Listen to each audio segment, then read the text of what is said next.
皆さんこんにちは。日本将棋連盟棋士七段の村中俊二です。今回はですね、将棋大勢指しました対局の解説編をお届けいたします。戦型が今回はね、相居飛車の角換わり腰掛け銀ということで、有段者の方には非常に結構ね人気のある作戦なんですけれども、逆に、初心者の方とかね、将棋覚えたての方、あるいは中級者初級者の方にはちょっとね難しい戦型ですね。はい。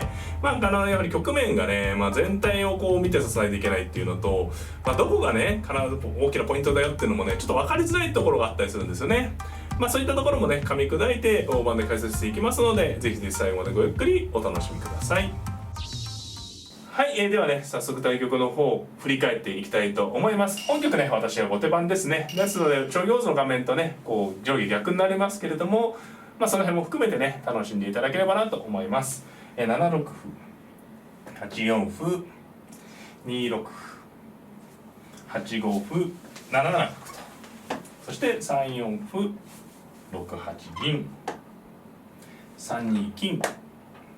2五歩ですね。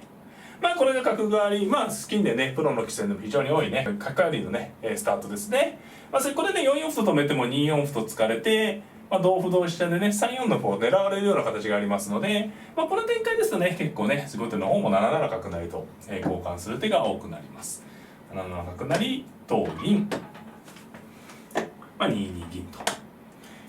これは、初級者方向けの講座ですけど、ここで2四歩同歩同飛車とね一歩交換ができれば先手もポイントを上げれるんですが、これには3五角とここに打つ手が反撃でありまして、飛車をね引けば5七角成ですし、飛車を寄るとね、両取りのような形に見えるんですけれども、飛車の動きが効いてますんでね、5七角成と飛び込めば、これもね、後手のペースと言えるでしょうね。馬ができるのが大きいです。ですので、先手もね自分の方だけこう、飛車先の歩交換を実現すればね先手も非常に優位に立てるんですけれども、この場合ちょっと2四歩とつけないということで4八銀と上がりました。そしてですね後手も3三銀、そこで3六歩、6二銀。そうですね、角換わりは非常に難しい戦型なんですけど、一つのポイントがね、この3六とついた時にこう3七銀とくる、早繰り銀という形、あるいは3七銀から2六ね棒銀とかね、この銀がこう3七あるいは2七かね、棒銀のルートで来るのか、実戦のようにね4六銀から5六銀のね腰掛けに来るのかっていうのはポイントですね。本局は3七桂ということなので、早繰り銀が否定されたということですね。でこの3七桂ね非常にこう3六か3七桂がこう早いイメージなんですけれども、これ近年流行の形でして、後手の方がね油断をしてるとねすぐこう4五桂とポンとね飛ぶ手がね近年はあったりしますので、後手の方はね桂馬が3七桂と飛んできた場合にはこう4五桂とすぐ飛んでくる手をね警戒して指す必要があるということですね。4二玉と実際上がりまして、4六歩、そして5二金と。例えばですね、6四歩、これでも大丈夫かもしれませんが、こう桂馬を飛んで、で、銀をね、できれば引きたいんですよね。上がってしまうとこの桂馬が安定してね、例えば2四歩同歩同飛車、2三歩に、これで3四飛車って手もあったりするんですけれどもね、例えば仮に引いたりした時に、結構この桂馬が上に銀が来ちゃうとね、桂馬が安定しちゃうんでね、3四飛車も非常に怖い手ですしね、今の展開ですとね。で銀を引いたりした時にやはりこう2四歩同歩同飛車みたいな感じでね来た時にこう横歩をさらうような手があるので、後手の方としてもね、横歩をさらってあとこの歩を狙うとかねあるので非常にね警戒が必要なんですね。ただ先手の方もねこう飛んでいって、その桂馬が例えば引いてこうただ取られちゃうとひどいので、これお互いに怖いところではあるんですけど、後手の方は先手が来るかどうか先手の権利なんでね、気をつけないといけないと。実際5二金と上がって平べったくねこう金馬を集めて、4五桂に対策をねシフトを引いてるという感じですね。はい。で5二金に対して、7八金、この子でもねさらに頑張る突っ張る、例えば6八歩上がって、どっかで桂飛ぶ手を狙う手もあるんですけどね、後手の方もね4四歩とついちゃえば問題解決するんですけど、いずれやっぱ4五歩とぶつかるようなところもあるんで、6八玉みたいな手もあったと思います。7八金でね、実際7八金、6四歩、6八玉とこの2手が入ったことでね、少しね穏やかな感じになりましたね。玉で速攻という感じではないと。で6三銀と上がりまして4七銀、そして7四歩で1六歩1四歩と。そうですね、この4七銀と上がってくれると後手の方も安心ですね。なぜかというとね、ここ銀上がったと桂を飛ぶとここにね角を打つ傷がねできやすいので、4七銀と上がってくればもうほぼほぼ4五桂はねそんなにすぐ来ることはないと言っていいでしょう。7四歩に1六歩1四歩で4八金、これがね流行の形ですね。4八金から、5四銀に2九飛車というね、いわゆる4八金プラス2九飛車型っていうのは本当にねほんと見ない日がないと言ってもいいねぐらい多い形ですね。飛車を下段飛車と4八金の組み合わせということですね。はい。で、私の方はね実は5二金と早めに上がってるんでね、この後6二金と戻して指すような指し方も当然あるんですけれども、ちょっとねやっぱ手損になりますからね、今局ここでね突っ張った手を、選択しました。6五歩と。これね手自体はね以前もう本当に昔のね角換わりの将棋、以前もう昭和の時代からあるような手で、このくらいを取りますとね、もちろん桂馬を飛んだ後に、後手の8五ね伸びてるんで桂馬を飛ぶとしたら6五なんですけど、この歩ついちゃうとね、桂飛んだ後に両方飛べなくなるんですが、代わりにここの歩をくらい取って、実戦もそうなんですけれども、5六銀にその歩の裏側にね6四角と、これがね本局私のね指したかった形なんですよね。この位を取ってここに打つと、これ一応ね角換わりにおける好位置とされる手でね、ここで安定して、両方こう攻めと守りを睨んでね指すというのが本局の作戦の肝だったわけですね。でここでね相手の方、実戦編でも長考されて、実際ここはね非常に先手としても分岐点ですね。今6四角と持ってた角を後手が打ってきたところで、先手の方は2九飛車4八金で5六銀3七桂ね、攻め駒の配置は完璧に整ってはいるので、ここで角打ちに対して実戦は4七金と上がってじっくり指す順を選ばれたんですけれども、もう整ってるということは何か攻めちゃうような手もあるところなんですね。具体的に言いますと、例えば4五桂とポンと飛ぶとか、ただ4五桂ポンと飛んでね、4四銀か2二銀がこれも後手は迷うところなんですけど、一度上げると2二銀に2四歩と、これでねうまくいけば、ただ同歩同飛車でどうですかね、この時に例えば4四歩とつくと、結構ね4六に角出る手がね後手の方もあるので、先手も結構ね大変かもしれないですね、攻めていくのに。で対局編の時にちらっと言ったんですけれども、実はね4五桂と飛ぶ形に対してはね、一つこれ覚えていただきたいのがあってね、3五歩とねここの歩を突くのはこれテクニックなんで、ぜひ覚えていただきたいんですね。で3五歩と突いて同歩と取らせてから4五桂と飛ぶと、この桂馬がね取られにくくなるので、ぜひ覚えていただきたい手筋です。で例えば仮に同じように2二銀なら2四歩同歩同飛車と進めた時に、そもそもね4四歩を同飛車って取りやすいですし、仮にね例えば極端な話歩を打って歩を突くような感じになった時に3三歩とね打てるわけですね。これ突き捨てが入ってないとこういう形でして、後から3五歩と突いてもね当然相手には桂を取られてしまうので、部分的なテクニックとして桂馬を飛んでから突くとね相手に取ってもらえないので、先に突くっていうのがポイントになります。これもねぜひ覚えていただきたい。ただ本局においてはね突いてもうまくいくかどうか微妙なところですね。あとは4五銀とかね、これ一番激しい手ですけどね。これだとどうしますかね。同銀同桂4四銀とかわすか5五銀とかわすか、これもあるところですね。5五銀とかわして4六銀から3七地点をね狙っていくと、ちょっとつんのめってる感じもありますかね、先手がね。多分ね相手の方これ非常に長考されたんでね、いろんな攻めの手を考えたと思うんですけれども、実際4七金と、もちろんこの手がね悪い手とかじゃなくて、こうやるとね穏やかな感じになりやすいですね。4七金に対して7三桂と、この桂跳びがね実戦でも出てくるんですけど、やっぱりこの角角頭を狙われやすいんで、この桂が飛べると安定しますね。はい。で7三桂に2八飛車、これ渋いですけど、もう角を打ってもらったんで、この飛車を2九飛車型でね保つ意味がないと。むしろここに飛車がいるとね、何かの時にここら辺で銀が交換になった時に銀打たれちゃうとねいたたたってなっちゃうので、銀飛車を浮いたと。これは部分的なね、冷静な手だと思います。で2八飛車に4四歩、そして、7九玉3一玉と。そうですね。これで私の方はね歩から角を急ぎまして、早めにこの角を安定させてから王様を深く囲っていくという構想ですね。でですね、ここで、本局の局面がね、ここから急に激しくなっていきましたね。先手はね、これじゃあ先手の話をしますと、先手の方はね、角を打たれてるので、例えば角が効いてるのに強引に行くのはね、無理筋になりやすいですね。例えばね、効いてるのに同歩で取られて、これ角が効いてるのに突っ込んでってもね、相手の待ってるとこなんで、なので先手の方は、利点としては角を持ってることなので、自由に駒組みできるんですね。例えば相手は持ってない。例えば1七香と上がりまして、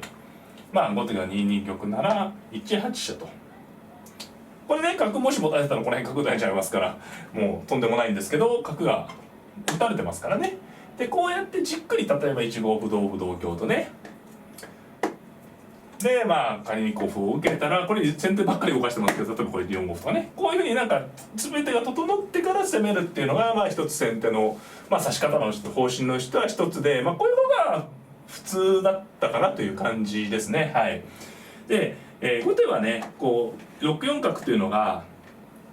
先手の方を攻撃陣を警戒してね、非常にいい位置なんですけど、自分からね動いていくってのは結構難しいんですね。例えば7五歩同歩同角、そこ行っちゃうと7四歩と打たれてね、簡単に形勢不利になってしまいますし、